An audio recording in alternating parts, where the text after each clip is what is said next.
Welcome to the 700 Club. Thanks so much for joining with us. Well, Prime Minister Benjamin Netanyahu is pushing back on Senator Chuck Schumer's call for new elections to replace him.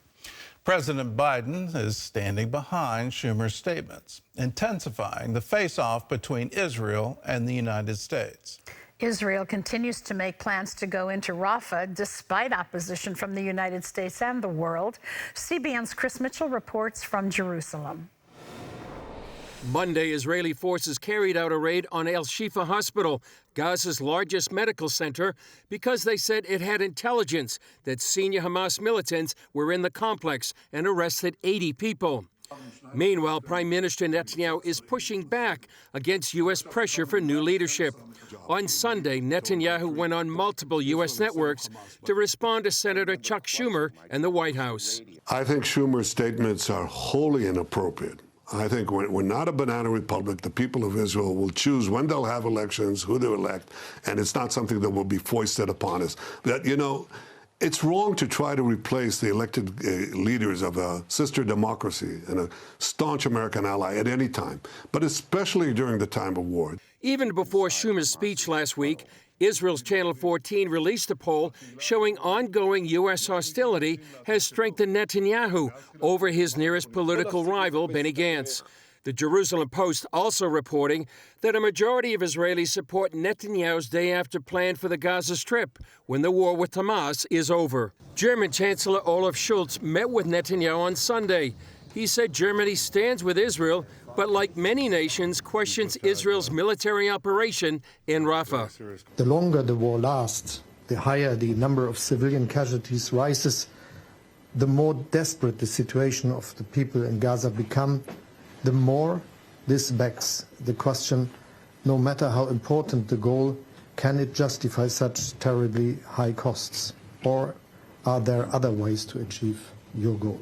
On Friday, Israel's security cabinet agreed to a plan to enter Rafah.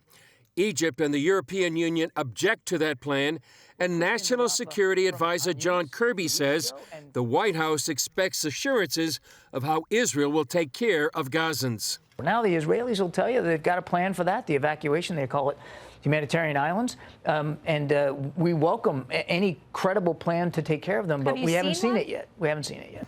The U.S. and other nations are calling for more humanitarian aid. CBN News witnessed the transfer of that aid by the IDF at the Kerem Shalom crossing into Gaza. Colonel Elad Goren of the Coordination of Government Activities in the Territories, or COGOT, says the problem is the UN is failing to distribute the aid once inside Gaza. Just keep saying more, and it doesn't matter if we will pass 1,000 trucks here and they won't able to collect it, they will say that there is a humanitarian crisis. From our understanding, there is no humanitarian crisis.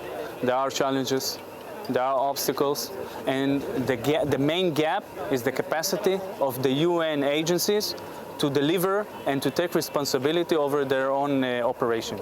Chris Mitchell, CBN News, Jerusalem.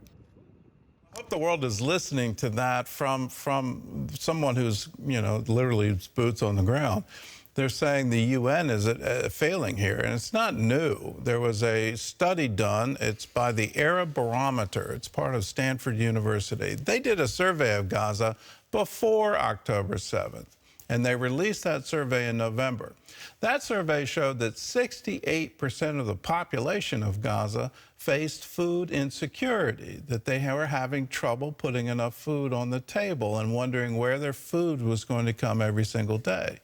Well, the IDF wasn't there at all. So if 68% of the population, just imagine what's happening now in wartime conditions with bombs coming in and soldiers. It's a humanitarian crisis, but it's based on what the UN failed to do for a long period of time. What Hamas is doing since 2006. And instead of building farms and building infrastructure and water and electricity and all the things that a city needs, instead of doing that, they were building tunnels. And here's the really bad news. They were building those tunnels, they were building their rockets with money from you and me. We contributed to that. We funded the UN, we funded UNRWA, we funded the Palestinian Authority. It's our money being wasted, misused, and misused for war. Now, Israel is in a desperate situation because the government, everybody wants to call it a terrorist group because it is, but it's also the government of Gaza, has vowed to repeat October 7 again and again and again and again until Israel is wiped off the map. If I lived in Israel, I would say, well, you're the one that's going to be wiped off the map. You can't be in power anymore if you hold these thoughts.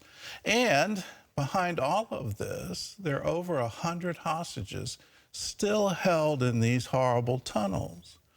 This needs to end, but it's on Hamas. It's not on Israel. If you're concerned about the civilians in Gaza, then you need to put pressure on Hamas. Lay down your arms, unconditionally surrender, release all the hostages, and pledge that you will leave power and that you will not ever try to wipe Israel off the planet again. If you do those things, well, then we can have peace, and this crisis, and it's a very real crisis for the people there, can be averted.